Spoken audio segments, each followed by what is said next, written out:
Self SP Mishra, lecture of mathematics. पीछे different topics देखे होंगे जो चैनल में मिलेंगे। आज हम लोग नया टॉपिक शुरू करेंगे, परटेशन एंड कम्बिनेशन। इसका मैथ्स के उससे कहा जाए, रियल लाइफ में कहा जाए, इसका बहुत ज़्यादा यूज है। कोई चीज़, सारी जितने भी हमारे पास एक्सपेक्टेशंस होते हैं, उन एक्सपेक्टेशंस के टोटल बेस निकालना, या इस तरीके की कोई चीज़, मान लीजिए नंबर डिजिट दिए जाए, टोटल कितने उसमें डिजिट बनेंगे। अब ये डिजिट डिफरेंट कंडीशन पे होंगे, 3 डिजिट, 4 डिजिट, 5 डिजिट। तो इन सारी चीज़ों को निकालना कि कोई भी जो वर्क हम करने चलते हैं, तो उसके कितने डिफरेंट वेज होंगे, उन वेज को निकालना, वही चीज़ यहाँ पे हम निकालेंगे। उसके दो चीज़ें होती है, एक होता है परटेशन पोर्शन होता है, एक होता है कम्बिनेशन। परटेशन को बोला जाता है डिफरेंट अरेंजमेंट, कितने अरेंजमेंट बनेंगे। और कम्बिनेशन का मतलब होता है एक तरीके की ग्रुपिंग का मतलब होता है, मान लीजिए कोई क्लास है, उसमें डिफरेंट तरीके से बॉयज़ बैठे, गर्ल्स बैठे, तो उनको कितने तरीके से हम बिठा सकते हैं, तो उसके टोटल नंबर ऑफ वेज निकालना, that will come under the permutation. लेकिन अगर पूरे ग्रुप की बात किया जाए तो वो एक ही ग्रुप बनेगा क्लास का, और चाहे जिस तरीके से बिठाया जाए तो कम्बिनेशन का होगा। या गर्ल्स बॉयज़ की अगर ग्रुपिंग की बात किया जाए तो वो सारी चीज़ें कम्बिनेशन में आएंगी। तो जब हम ग्रुपिंग करेंगे, एक ग्रुप की बात करेंगे, तो कम्बिनेशन का पोर्शन होगा। और जब हम अरेंजमेंट की बात करेंगे, इंटायर अरेंजमेंट की बात करेंगे, तो हमारा परमुटेशन होगा।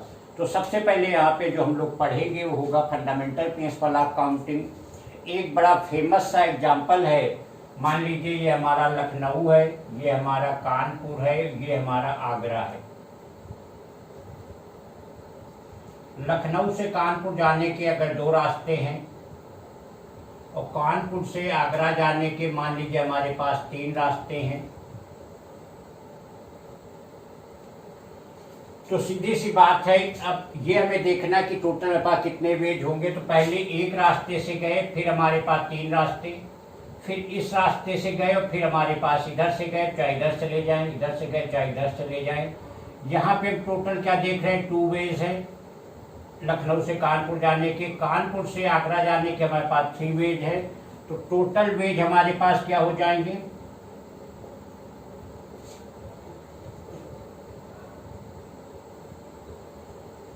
2 × 3 दैट इज 6। तो यही हमारी फंडामेंटल प्रिंसिपल ऑफ काउंटिंग की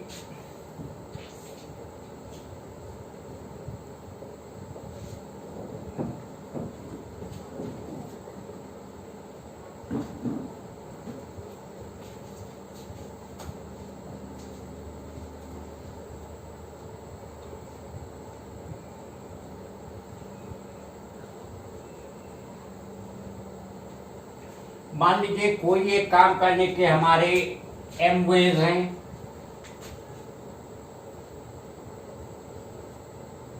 दूसरा काम करने के हमारे n वेज हैं, एंड सो ऑन। ऐसे ऐसे डिफरेंट वर्क्स हैं।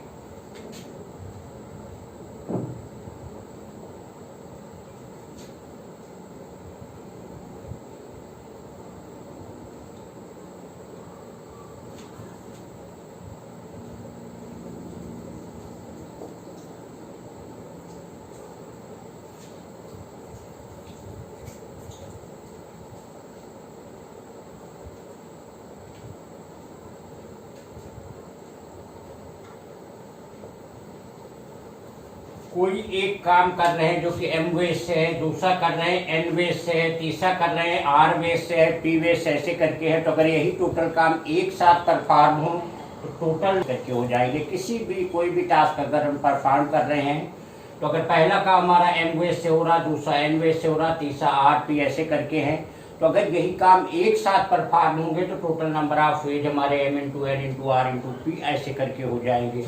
और इसी में एक बड़ी इंपॉर्टेंट चीज आती है, इफ ये सारे काम जो हमने डिफरेंट वेज में किए हैं अगर एक साथ अगर हो जा रहे हैं तो total number of veg m × n × r × p and so on. और अगर ये एक साथ अगर नहीं हो पा रहे हैं तो m + n + r + p and so on. इन दोनों के जरा एग्जाम्पल देखे जाए, क्या इसका मतलब हुआ।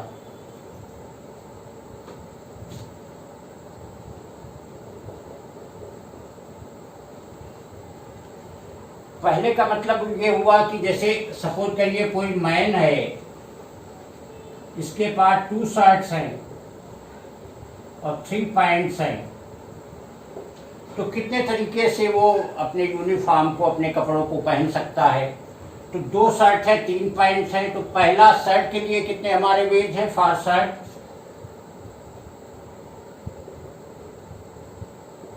2 वेज और फॉर पैंट 3 वेज।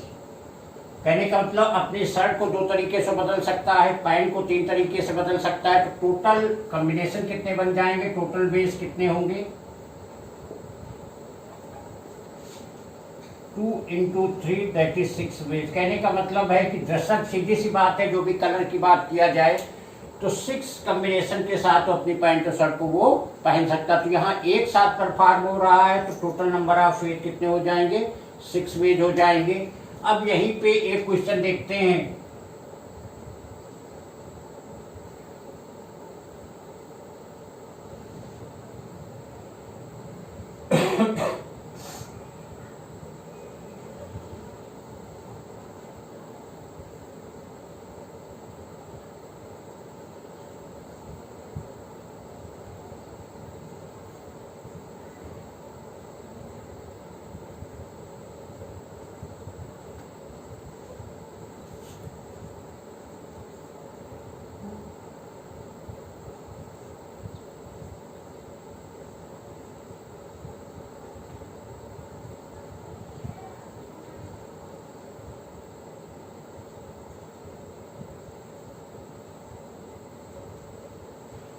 डिजिट हमारे पास 1 2 3 4 5 और 6 हैं। इनसे हमें 3 4 और 5 डिजिट्स के कितने नंबर बनाए जा सकते हैं जबकि डिजिट एक साथ रिपीट ना हो। तो अगर 2 डिजिट की बात, वो 3 की बात करें, 3 डिजिट, तो 3 डिजिट के लिए हमारे पास पहले पे कितने नंबर हैं, 3 3 6 हैं। एक डिजिट हो जाएगी तो 5 है, एक डिजिट हो जाएगी तो 4 है। ये आपस में मल्टीप्लाई हो जाएंगे तो आ जाएगा 120। 4 डिजिट के लिए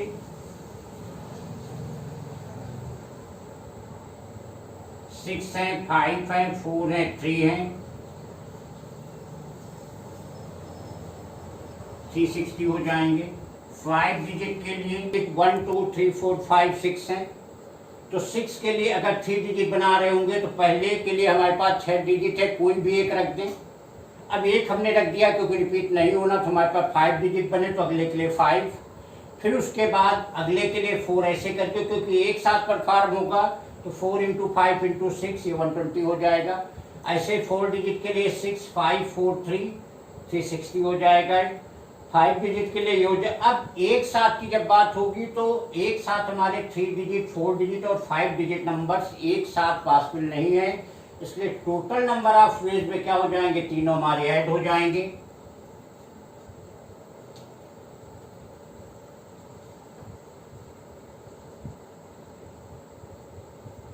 तो ये आ जाएगा 720 + 360 + 120।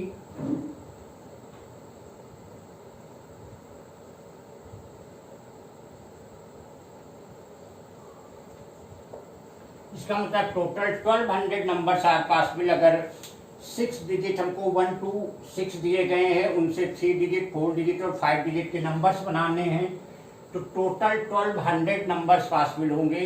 तो यहाँ पे देखिए बीच में क्योंकि एक साथ परफॉर्म हो रहे थे, आपस में मल्टीप्लाई हुए हैं, और जब तीनों की एक साथ की बात आई, तीनों एक साथ पॉसिबल नहीं है कि हम एक ही साथ 3 डिजिट 4 डिजिट और 5 डिजिट के नंबर्स बना लें। ये अलग अलग हमने किया, और जब इनके एक साथ की बात आई तो तीनों आपस में ऐड हो गए, तो टोटल नंबर जो पॉसिबल हो जाएंगे वो 1200 होंगे।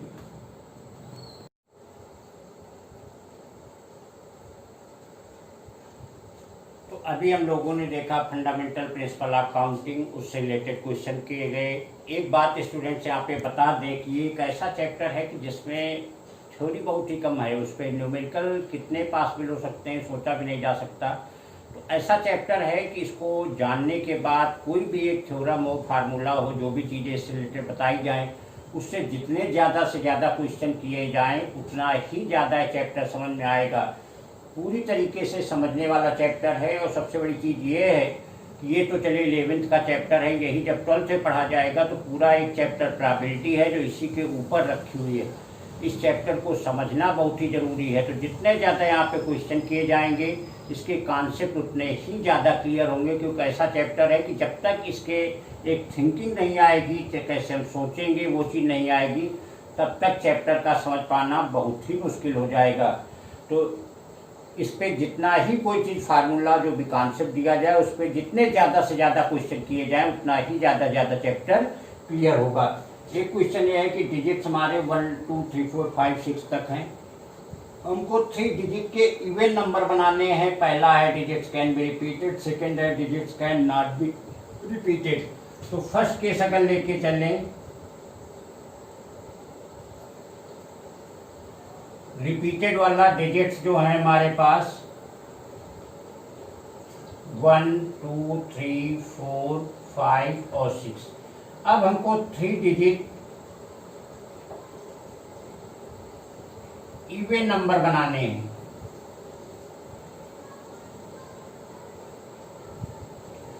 अब इवन के लिए अगर हमारे पास देखा जाए तो 2 4 और 6 इवन नंबर क्या है? इवन नंबर वो होता है जहाँ पे 2 4 6 8 ये इवन प्लेस पे होने चाहिए। तो इवन प्लेस के लिए हमारे पास कितने नंबर हैं? केवल 3 नंबर्स हैं। यहाँ पे रखना जरूरी है। इस इवन प्लेस पे 1 3 5 प्लेस नहीं हो सकते। यहाँ पे 2 4 या 6 में से ही एक होगा, वो ये होगा। साथ में डिजिट्स कैन बी रिपीटेड, इसका मतलब डिजिट्स आगे रिपीट हो सकती। तो सारी की सारी डिजिट हमारे पास अवेलेबल है। तो यहाँ के लिए 6 और यहाँ के लिए 6, तो टोटल हमारे पास हो जाएंगे, टोटल डिजिट्स हो जाएंगी 6 इंटू 6 इंटू 3,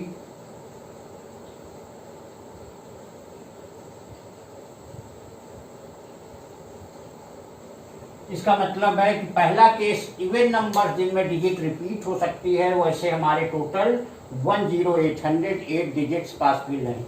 सेकेंड वाला केस देखते हैं।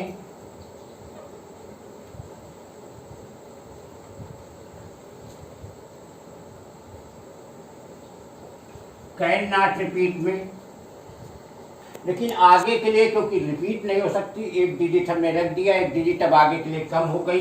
तो यहाँ के लिए टोटल 6 में से 5 बची और उसके बाद फिर एक कम हो गई। तो यहाँ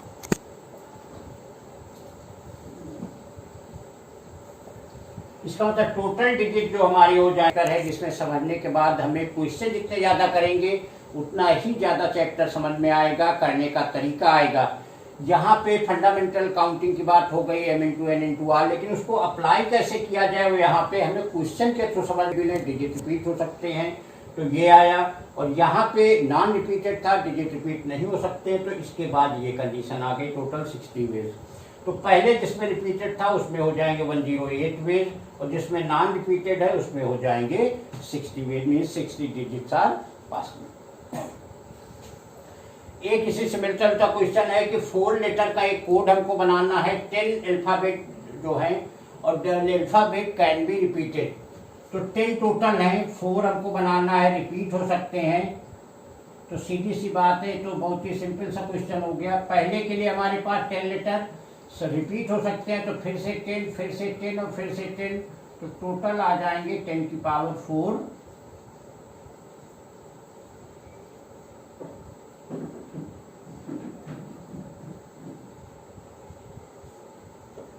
इसका मतलब टोटल हमारे 10 की power 4 letter codes are possible, क्योंकि टोटल हमारे 10 अल्फाबेट्स हैं, जिनमें से 4 लेटर कोड हमें बनाना है, रिपीट हो सकता है।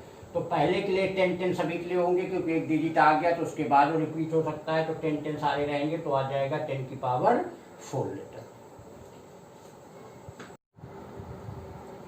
तो हम लोगों ने फंडामेंटल प्रिंसिपल ऑफ काउंटिंग देखा, उससे रिलेटेड क्वेश्चन किया, कैसे डिफरेंट तरीके से हम अटेम्प्ट कर सकते हैं। अब आगे बढ़ने के लिए हम लोग को एक चीज़ की ज़रूरत पड़ेगी, वो ये है फैक्टोरियल नोटेशन।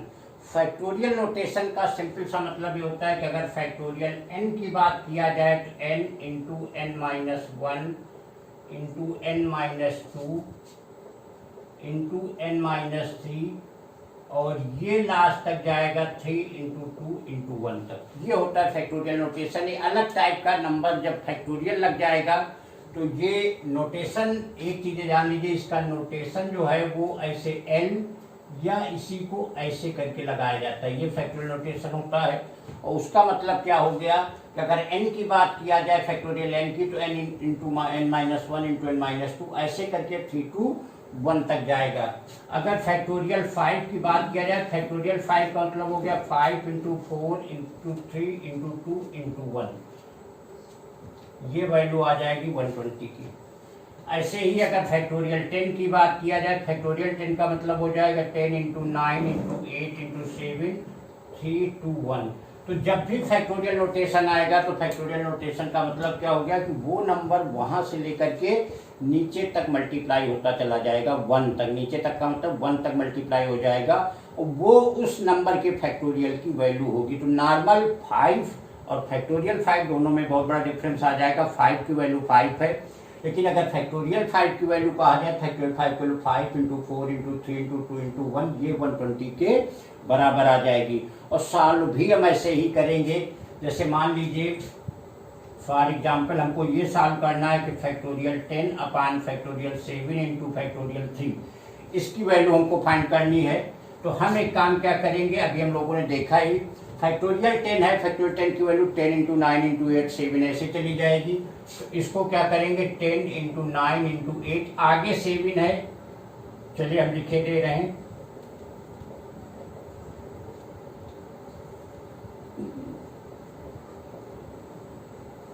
अब यहाँ पे देखा जाए, अगर इन 3 डिजिट को हटा दीजिए तो ये वैल्यू फैक्टोरियल 7 की लिखी है, तो 10 इंटू 9 इंटू 8 ये हो जाएगा फैक्टोरियल 7 अपान फैक्टोरियल 7, और ये फैक्टोरियल 3 ये कैंसिल हो जाएगा।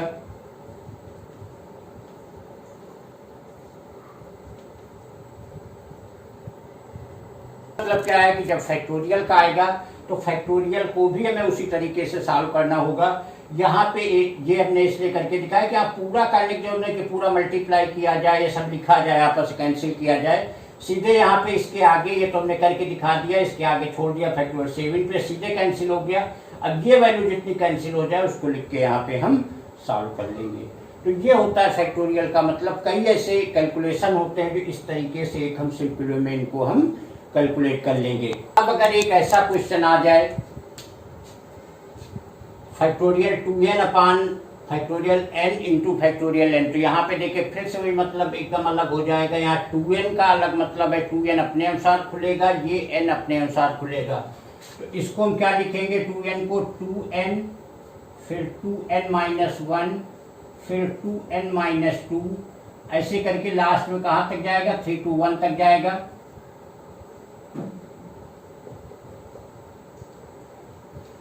अब यहाँ पे अगर ध्यान से देखा जाए, ये क्योंकि 2n टर्म्स है, 2n टर्म्स दो तरीके से अलग हो जाएंगे। एक तो ये इवन वाले 2n फिर 2n माइनस 2 फिर 2n माइनस 4 ऐसे करके लास्ट में कहाँ तक जाएगा, 4 इंटू 2 तक। ये एक ब्रैकेट में हो गया। दूसरे ब्रैकेट में क्या आ जाएगा, 2n माइनस 1 2n माइनस 3 और ये कहाँ तक जाएगा, 3 इंटू 1 तक। ये दो पार्ट अलग हो जाएंगे।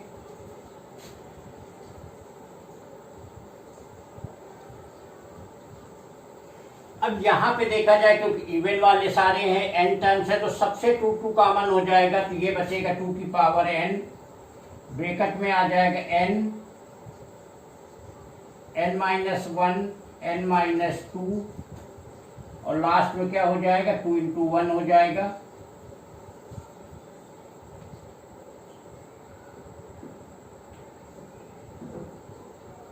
और साथ में ये वाला रहेगा, ये रहेगा 2n माइनस 1 2n माइनस 3 और लास्ट में 3 इंटू 1। अब यहाँ पे देखिए अगर फैक्टोरियल n को ओपन करें तो यही मिलेगा, तो पूरा का पूरा इससे कैंसिल हो जाएगा। 2n minus 1 2n minus 3 last में 3 इंटू 1 और अपान आ जाएगा फैक्टोरियल n। तो ये वैल्यू इस तरीके से खुलेगी। तो जब भी फैक्टोरियल का आएगा वो हम इस तरीके से यहाँ पे ओपन करेंगे। ये चीज़ हमें फैक्टोरियल का ध्यान देना होगा।